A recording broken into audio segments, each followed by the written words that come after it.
Hello everyone. Today we will discuss about Right to Education Act 2009 Part 2 under the subject of Education in Contemporary India. Implication of Right to Education Act 2009. So implementation क्या है? So first one is free and compulsory education. Free and compulsory में है कि क्या implementation किए हैं government ने। 6 to 14 year के जो बच्चे हैं उनको प्राइमरी शिक्षा जो है वो संवैधानिक अधिकार प्राप्त हो गया है ना। अब केंद्र सरकार है राज्य सरकारों के साथ मिलकर सर्व शिक्षा अभियान मुहिम के तहत पूरे देश में 6 से 14 ईयर के बच्चों को एजुकेशन प्रोवाइड करवा रही हैं। Provision for out of school children, जो स्कूल से बाहर वाले बच्चे हैं, क्लॉज 4 के अनुसार से 6 से 14 साल के बच्चों को इस ग्रामीण पद्धति पर सर्वेक्षण किया जा रहा है। सर्वे करके उन बच्चों को वापस स्कूलों में लेकर आया जा रहा है कि ताकि अल्टरनेटिव एजुकेशन भी दी जा सके।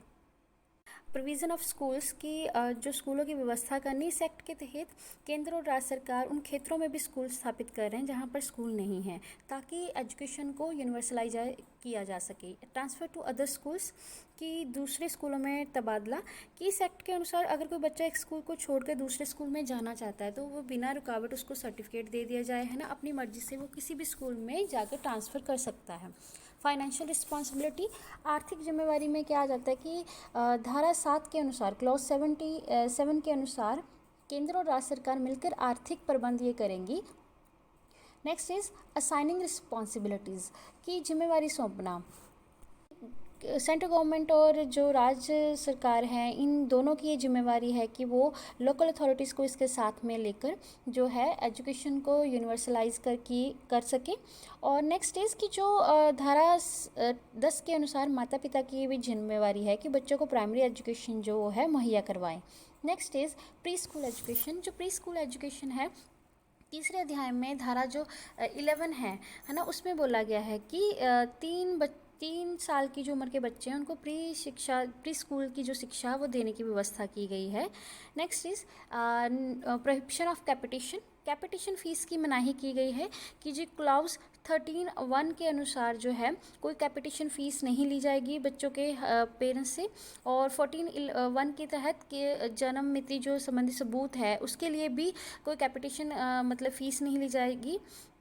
और next is complete prohibition of punishment, की जो सज़ा है फिज़िकल पनिशमेंट है उसके ऊपर पूरी तरह रोक लगाई जाएगी 17(1) क्लॉज के तहत, कि फ़िज़िकल पनिशमेंट नहीं बच्चों को दी जाएगी। किसी बच्चों को मतलब कि किसी प्रकार की शारीरिक और मानसिक सज़ा देने के विरुद्ध में कठोर कार्रवाई भी की जा सकती है। प्रोविज़न फॉर स्कूल्स, कि स्कूलों की व्यवस्था भी की गई है धारा जो 18 है उसके मुताबिक कि कोई भी कॉम्पिटेंट अधिकारी है मान्यता प्राप्त सर्टिफिकेट हासिल किए बिना स्कूल नहीं खोल सकते हैं।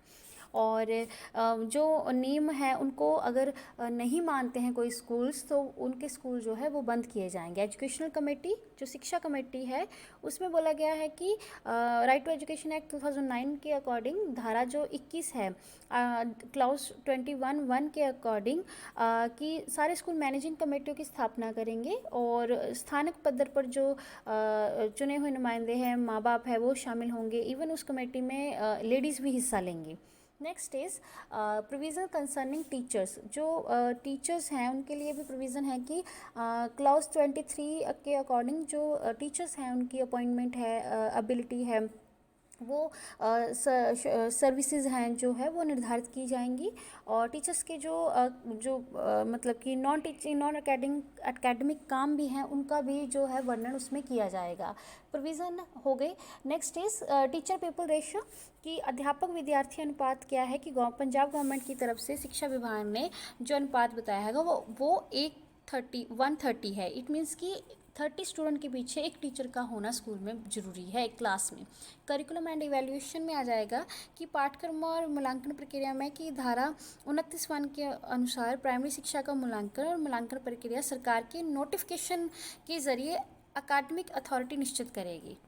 इस protection of rights of children कि जो एक्ट की धारा 31(1) है उसके मुताबिक बच्चों की national committee for protection of children rights जो है उस आयोग की स्थापना की जाएगी जिसमें बच्चों के राइट्स जो हैं वो उनकी मतलब कि राखी की जा सके। Next is constitution of advisory council, सलाहकारी काउंसिल का गठन किया जाएगा धारा 33 के अनुसार। Here some limitation of right to education act, जैसे no provision for adequate fund की जो पैसे हैं वो है नहीं।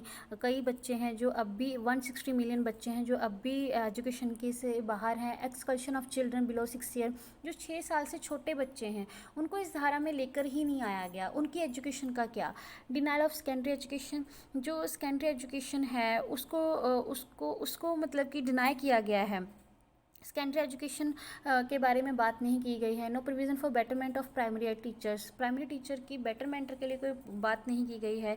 कोई उसका मतलब कि जो DATA है उनकी अपॉइंटमेंट है और उसकी तनख्वाह उसके बारे में नहीं बोला गया है। No attention toward non academic duties of primary teacher, जो प्राइमरी टीचर हैं उनकी जो नॉन एकेडमिक ड्यूटीज़ उनको दी जाती है उसके ऊपर कोई अटेंशन नहीं दी गई है। नो डिटेंशन पॉलिसी, जो 1 से लेकर 8वीं तक बच्चों को हम पास करने की नीति अपनाई गई है उसके ऊपर कोई ध्यान नहीं दिया गया है ना। सो इस पॉलिसी के तहत भी बच्चे जो है पढ़ने की तरफ ध्यान नहीं दे पाते। Thank you so much.